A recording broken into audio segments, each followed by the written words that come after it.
as good.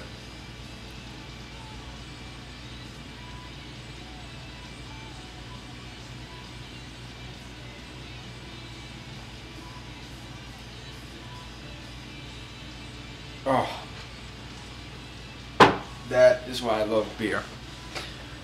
Anywho, I thought I'd do a video blog. I've never really done this before, but I didn't really feel like typing this all up, and I figured I'd get the word out there.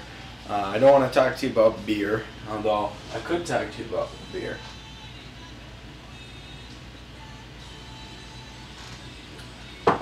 Because I do love beer. I wanted to talk about a recent event that happened on campus. If you go to St. Cloud State, you definitely heard about it. If you're a Minnesotan, you probably heard about it. Bradlee Dean came to St. Cloud State on invitation by the college Republican group or whatever, and there's a whole lot of controversy surrounding it, and I won't go into that here because that's not the message that I wanted to get out there. I didn't attend the rock show that happened before it. I attended the protest, actually, that a large group of LGBT supporters and people that didn't really approve of what his message were put together. The protest, I believe, was actually specifically arranged by Justin Lewandowski. And I attended the protest with my roommates, and it was a really positive experience. There was no violence. It was mostly to show support and to sort of rally against, not so much what he had to say, but the way he says what he's trying to say. I'm not an expert, nor will I claim to be an expert on what Bradlee Dean is attempting to accomplish, but I think that Justin Lewandowski's own words explain it best. Bradlee Dean is an individual whose methods promote division, not discussion. And I really can't put it any better than that. And I think that that's something worth protesting no matter what that individual or group is trying to accomplish, because I think that the only way to create true change is to do it through discussion, not through domination, through division, through overwhelming the minority with the majority voice, etc. Anywho, I attended the protest. It was a good experience. But after the protest, which occurred actually during the rock show portion of the event, after the protest, there was a presentation where he delivered his message. And to use my words that I told Bradlee Dean later that night, just as a preacher or a minister spends his entire life studying the Bible in order to understand the Word of God, I would need to put a large portion of my life to studying the Word of Bradlee Dean to claim that I really truly know what he's talking about in the grand scheme of things. So I can only talk about what was talked about that night, what I saw with my own two eyes and heard with my own ears. The presentation, you can look up what his views are. I'm not going to try to put things into my own words because a lot of it I didn't understand, so I'm just going to focus on things that I saw that I did understand. And one of the first things that I heard when I walked in and listened to him speak, at one point he referred to the protest outside. And when he referred to the protest, he referred to, quote, those little gay kids outside, end quote. And the way he said it was just so full of cynical hatred. It was very vengeful the way he said it, and I took great offense to that. I didn't understand what he was trying to accomplish. I'm neither little. I'm 22 years old, and I'm 6 feet tall, so I don't think I'm little. And I'm not gay. I'm heterosexual. I supported what the group of people who were rallying against his methodologies had to say.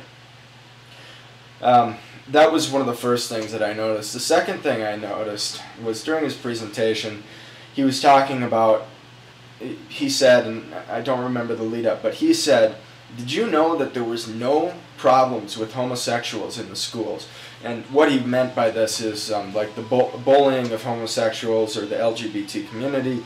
There was no bullying, there was no hatred toward them.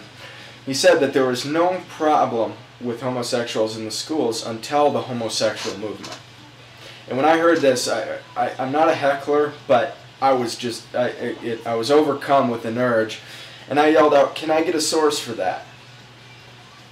And he stopped, and he looked out at the audience. You know, I was sitting towards the back, and he said, "Right here, this is your source," which was, I can't even put it into words. It was very frustrating to hear it. And the third thing that happened was after the meeting, or after the presentation, a open mic discussion occurred. And at one point, one of his compatriots, because it wasn't just him speaking, some of his bandmates and crew members were also speaking. And while Kevin, one of my best friends, was up on the microphone talking to him, his compatriot made the statement, you know, "What happens if we allow gays to marry? What's next? Dogs? Dogs and dogs? Cats and dogs? Fish?" And I actually stormed to the front of the auditorium, and I looked at him directly in the eye, and I said, "Do you know what the slippery slope fallacy is?" And he said, "No, I don't." And then he said, "Then you cannot make claims such as that, because what you've made is a fallacious claim." And that is kind of the linchpin of my issue with Bradlee Dean and his strategy and the way that he attempts to divide and not discuss. After the meeting, I went up to Bradlee Dean and I had about a 45-minute conversation, one-on-one with him. And I started off and I told him about how I'm not an expert on what he was attempting to teach or preach, but I told him, you know, I have some issues with the way that you are presenting this information. And the first thing that I mentioned was his sort of veiled attack on the protest by referring to them as little gay kids. And he never apologized, and he never argued that he didn't say that. He simply gave me the runaround. He's a drummer. He's obviously very good with his hands, and he's a master in the art of misdirection. He made my head spin. I will admit that. I did my best to keep the conversation on track. The second thing I told him is I did some research on him before I went, and during his presentation as well, he stated that he has really big problems with the way that the media portrays him. He says the media is out to get him, that they use tactics like taking his quotes out of context and other kind of misleading ways to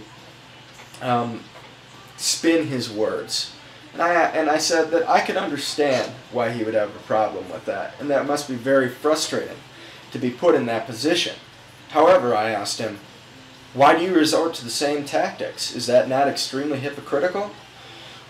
I quoted him his statement of how he was the source for the lack of the homosexual problem before the homosexual movement.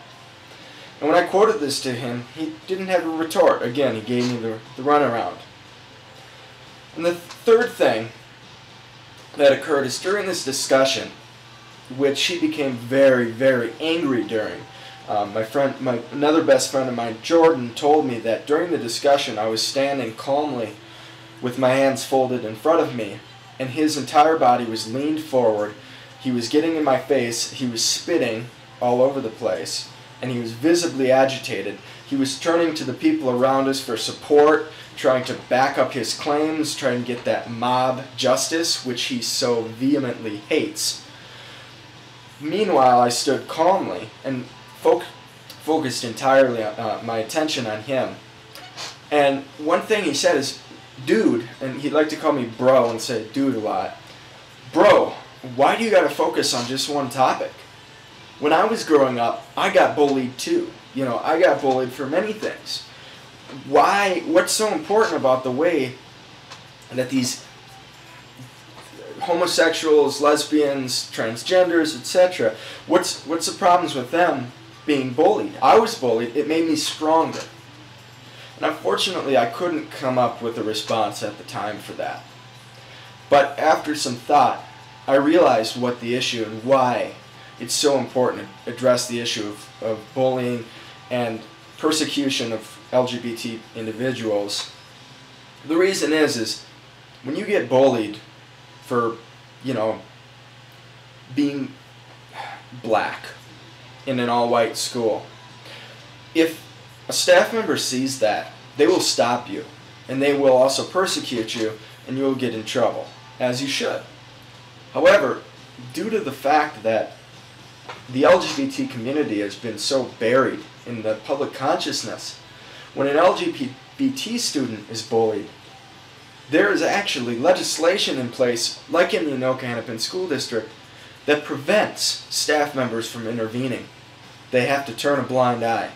And that is why it's so important to fight this, and to fight for their right to get what they deserve, to gain equality. After the protest was over, there was, this was before I discussed with him, there was a discussion where people came forward and voiced their support for the LGBT community and what we're fighting for. And I didn't come forth.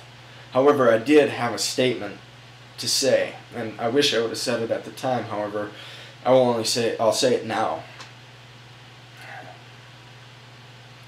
We, that is, the people who are fighting for equality and equal rights for LGBTs, and anyone being discriminated against, we are fighting a war against people who are fighting us with ignorance and with misunderstanding.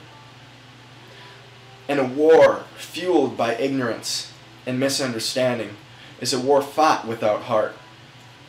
And a war fought without heart is a war soon lost. And I believe that we will prosper, not because it's what we want, but because it's what's right. Now, I'm going to go back to having a beer. Cheers.